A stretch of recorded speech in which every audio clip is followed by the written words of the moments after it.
mi ò fẹ́ kọrin tẹ́lẹ̀ ṣùgbọ́n màá lórí àjù tí ń kọrin kémi náà kọ díẹ̀ ṣé kí n kọ́?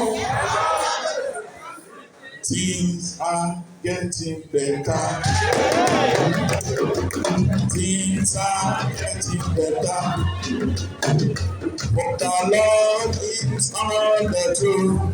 Things are getting better. Things are getting better.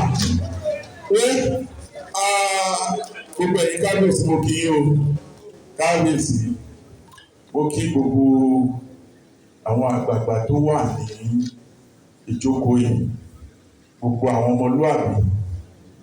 Mo fàsìkò yẹn congratulate sẹ́nẹ́tọ̀ wa Tolú Ọdẹ́bíyì. Mo congratulate ìyàwó wọn. Mo congratulate àwọn ọmọ wọn wípé you are leaving a good legacy. You are leaving a good legacy. You see, when I came in here, last year I was here too. I was here last year and I saw the great job we are doing in Ogun West. I won't say Yewa. I don't believe in Yewa. I believe in Yewa and Awori.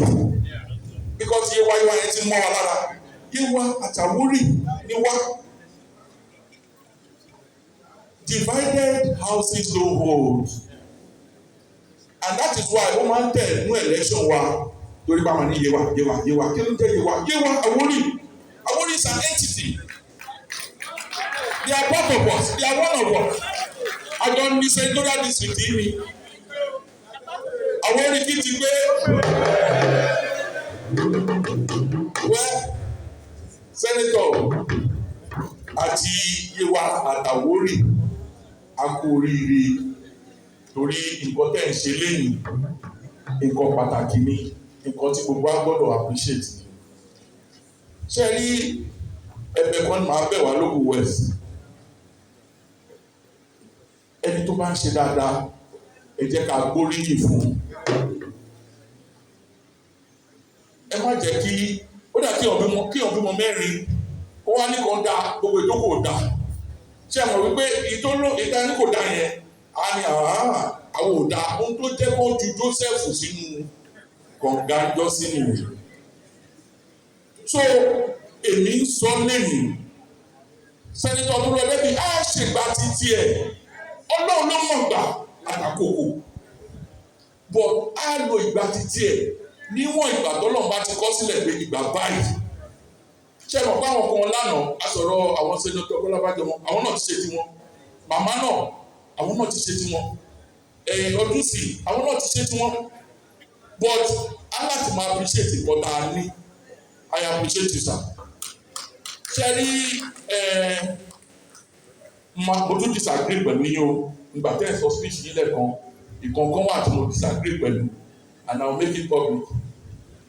By the same way, you see àwọn ọmọ yìí nígbà tẹ́ ẹ̀ sọ lẹ́ẹ̀kan wọ́n ní GP báyọ̀ wọ́n ní kọ́ báyọ̀ ẹ ti wò wọ́n ẹni tó bá ní lọ́ọ̀dà náà nígbà no, I disagree with that. We need to build a solid foundation. Last week I wrote an open letter to David Adeleke torí kó raise owó kan. Mo ní owó ibi tó fẹ́ fi owó yẹn sí dáa o ṣùgbọ́n rántí ọmọ tí kò rí èèyàn lọ́wọ́ lọ́léèwé. I am stating it categorically today. Ọba Akíntúndé Akínyẹmí Èsèlú of Èsèlú land that the government from the federal to the state level has failed Nigerian children. I am saying it. Mo dẹ̀ fẹ́ Senator Èkìtì yẹn náà káwọn náà máa gbọ́ and I will state the reason. Everywhere in the world, basic education to children is fundamental.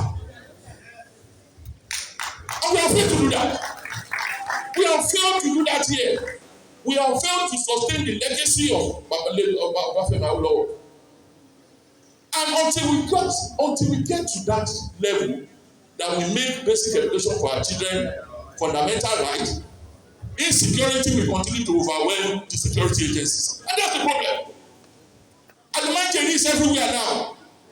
Both in the north, in the southwest, in the southeast, everywhere is alimentary. tẹ́ bá ń jẹun patí èmi ò rí rí kí ẹ máa báyọ̀ sọ̀rọ̀ kọ́ ti palẹ̀ gbogbo oúnjẹ tó wà ní iwájú yín mọ́ wọ́n láti kó lọ sílé fáwọn parents wọn láti jẹun.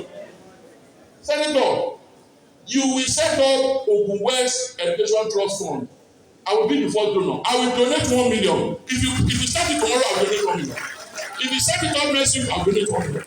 If you start it up next month, I will donate 1 million. Ẹ jẹ́ káwọn màmá wa oní 1,000, oní 100 naira, oní 50 naira, ká tó mọ̀ ó ti di rẹpẹtẹ. Gbogbo àwọn àwòrán àwọn companies wa gbogbo ló máa já sí. Ẹ wá bẹ̀rẹ̀ sí ní fowó yẹn kó àwọn ọmọ tó ń rìn kiri. Tẹ bá dé ọ̀dọ̀ mi, ẹ̀rọ ọmọ mi, ọmọ 8 years old.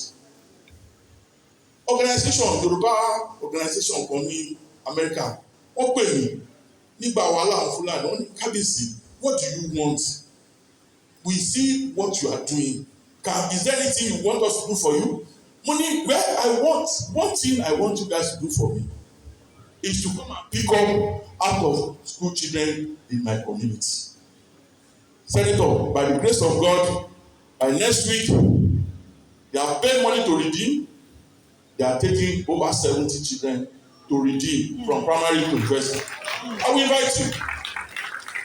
Ṣé bí no problem iye wa náà àtàwọn ilẹ̀ tí ń yọ láti sọ̀ díẹ̀díẹ̀ ni. Iye tẹ̀ ṣe lẹ́yìn ẹ ṣe dáadáa o. Ṣùgbọ́n ẹ̀tún tẹ̀síwájú torí kò tí ì tó. Legacy lẹ́yìn ṣe lélẹ́yìn. Ṣé ní legacy ti basic education yẹn ẹ̀bẹ̀rẹ̀ mo ṣọ́ọ̀pù àwọn ọmọ yìí. Wọ́n á bẹ̀rẹ̀ sí ní kọ̀ǹpútà organization èyí tó fẹ́ kọ́ school fún wa ní Ogun West. Èyí tó fẹ́ kọ́ kíní fún wa lóògùn West. Wọ́n máa tẹ kọ̀ǹpútà báyìí. Àwọn ìbò á máa dá wọn lóhùn. Wọ́n á lókè. You want us to give you school? We come and give you school. Nta fẹ́ yẹn o. Ọlọ́run adé fún yín ní okun àti agbára. Mama, God bless you, ma. We will continue to support you because you are real ọmọlúwàbí.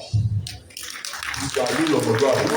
Olójú èèyàn, ẹ mọ̀ pé ètùtù tí wọ́n bá ń ṣe tí ò bá fi bojú ọmọ ẹ̀, ètùtù yẹn ò ní parun. Bí wọ́n bá ti mọ ọmọ dání, máa wo nǹkan tí mò ń ṣe o. Ṣé àwọn kan sọ lẹ́ẹ̀kan wọ́n ní àwọn bàbá ti ṣe, màmá ti dáhùn àwọn ọ̀pọ̀lọpọ̀ àwọn èèyàn ti ṣe. Now you are also doing it. You are not doing it alone. You are even bringing your children to come and see it. So that means you want to sustain the legacy your father left behind.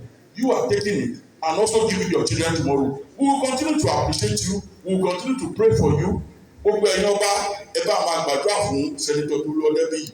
I am not your ìyá, I am not your baba, but God bless you. Kábíyèsí, gbogbo kẹ̀kẹ́ yẹ bẹ́ẹ̀ ló máa rí. I can assure you that Kábíyèsí, we are going to set up the Ogun West Educational Trust Fund. I assure you. Thank you very much. Ọláyíwọlá Tóyìn Adédèjì.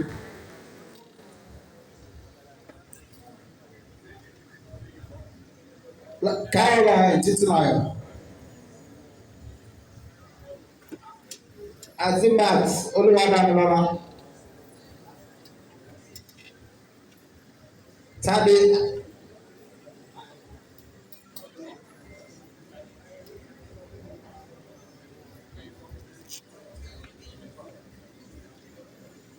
Caroline.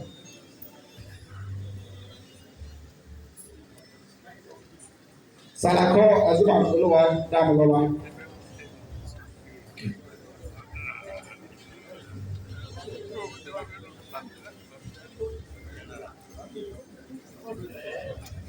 Kábíyèsí, distinguished senator, I would like to invite the father of the next beneficiary.